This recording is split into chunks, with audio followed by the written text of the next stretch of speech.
Hello dear students, welcome to your communicative English classes. So in the last class, we had dealt with a new topic in communicative English, isn't it? After the phonics session, we went to learn a new topic, that is rules of capitalization, isn't it? So in this class, we'll be learning another new topic, and this new topic is actually confusing part for people in English. They if some sentences are given to them, if they're asked to pick out these things, that is the thing that I have written in the board, so the people might get confused. Which is this word? They will get confused totally. So today I am here to break your confusion, or just to remove your confusion about this topic.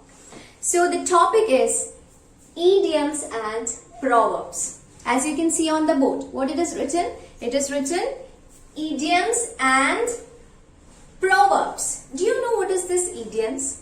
No, actually, we will move on to first one, proverbs. Do you know what is this proverb? Proverb, you might have heard about proverbs, because the proverbs you might have learned it from your younger classes. Even you make to, while your parents or grandparents are talking with you, they might make use of this proverbs, isn't it? So proverbs means they are well-known saying that are repeated from long ago, isn't it? So proverbs are as I told you, they are well-known saying which are repeated from long ago, isn't it? Now, let's come to idioms first of all. Do you know what is this idioms? Have you heard the term idioms while reading English, or while reading any of the textbook, any of the books, even from the newspaper? Have you heard this term idioms? So idioms, they are very easy. Even in Malayalam also you might have been using these idioms, but in English it is most commonly used term, that is idioms. Idioms means they are the combination of words with indirect meaning. These words doesn't give us a direct meaning. I'm saying a combination of words in the sense, there will be a combination of either 2 words or 3 words or 4 words. So idioms are generally the combination of 2, 3 or 4 or 5 words. But that doesn't have any direct meaning. It doesn't give us any direct meaning. So I have written an example over here. Can you see the example? What it is written? Pull someone's leg. What is it?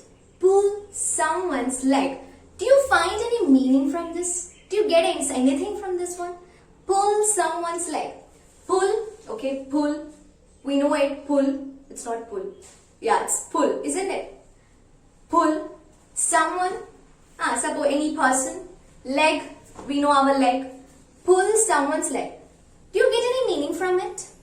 Any meaning from it? So while we are taking it individually, does it give any sense to us? Pull someone's leg. So these such words are idioms. Idioms means those combination of words that doesn't give us any direct meaning. While reading this, does it make any sense to you? Pull someone's legs. What is it? Actually, pull someone's leg means to joke with someone. To joke with someone. And there are a varieties, or there are a large number of idioms that are commonly used in English. The most commonly used one for us, you might have heard about the ball is in your coat. You might be saying in your English conversation, the ball is in your coat. Isn't it? What does it mean that? What do you mean by that? The ball is in your coat. Yes, it means, yes, now the opportunity is for you. You can make the decision now. Isn't it? Now you have the chance, you can make the next decision. So that is meant by what? The ball is in your coat. And you might have heard the another one, break the ice. What do you mean by break the ice? Break the ice means just let's start a conversation. That is break the ice. Let's start the conversation. We don't want to there should not be any fear or something. Just start the conversation. That is break the ice. Now the next one, kick the bucket. What do you mean by that? Kick the bucket. Kick the bucket means to die.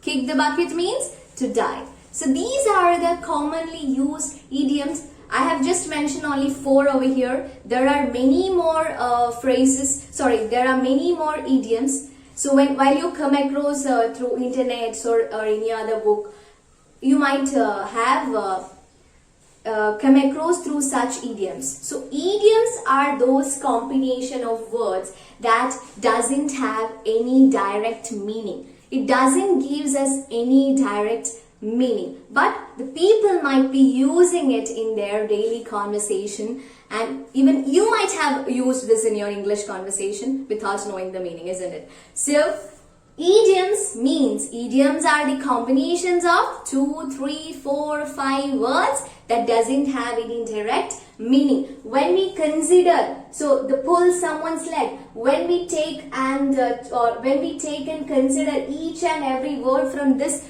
idiom, does it give us any sense?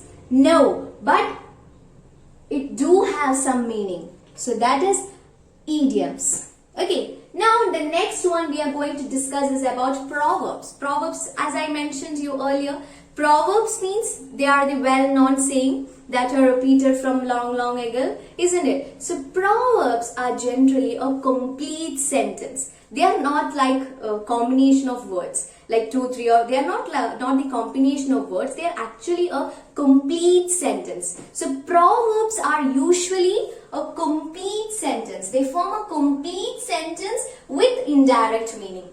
They are same as idioms in one case. What is that one case? They are common, or they are similar with idioms in one condition. What is the conditions?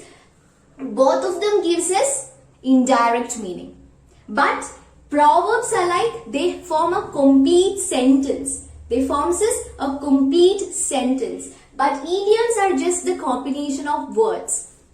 But proverbs are the complete sentences. You know, a friend in need is a friend indeed, isn't it? It's a complete sentence. Or a bird in hand is worth in the 2 in bushes. It's another proverb, isn't it? So they are the well-known saying. Or you might be having every dog is a day, isn't it? The other proverb you might be using. And while I was in my school time, like in my school days, we used to write proverbs on a board. Okay, so one of the familiar proverb, or one of the most commonly written, generally written proverb in our classroom is like, 0 is better than copy. It is one of, like, I got familiar with that because when year changes, even when we went to higher classes also, this proverb is not changing actually in our class board. So that is one of my experience I'm telling to you. Okay, so proverbs, they forms a complete sentence and they have an indirect meaning. But idioms, they are only combination of words. They are not a complete sentence. They are only combination of words with indirect meaning. But proverbs are the complete sentence. They are complete sentence with indirect meaning. That is the only similarity between idioms and proverbs. So I have written one example over here for proverbs. What is it? It is action speaks louder than words. Action speaks. Even these forms a complete sentence. But does it gives us a direct meaning? No, isn't it? It doesn't gives us a direct meaning. So action speaks louder than words. And as I told you, friends in need is a friend indeed. Yeah, there are many such proverbs. A stitch in time saves 9. And all these are make hay while sun shines. All these are what? All these are proverbs. And there are many idioms also. So that's again a work for you. Again, it's a homework for you. You have to search and find out at least 5 idioms and 5 proverbs and write it in your communicative English notebook. Because this is very, very important, because these idioms are used always, means they are generally used in English conversation actually. They are usually, or they are always used in English conversations. So you should know the exact difference between idioms and proverbs. Okay, and there is another one too, similar to idioms and proverbs, and that one we'll be learning in the next class. So today you just understand about the idioms and proverbs, and for your homework, what is it? You have to write down 5 idioms and 5 proverbs in your workbook just to understand, in your Communicative English notebook, just to understand. I hope you understand the difference between idioms and proverbs. So we'll be meet again in the next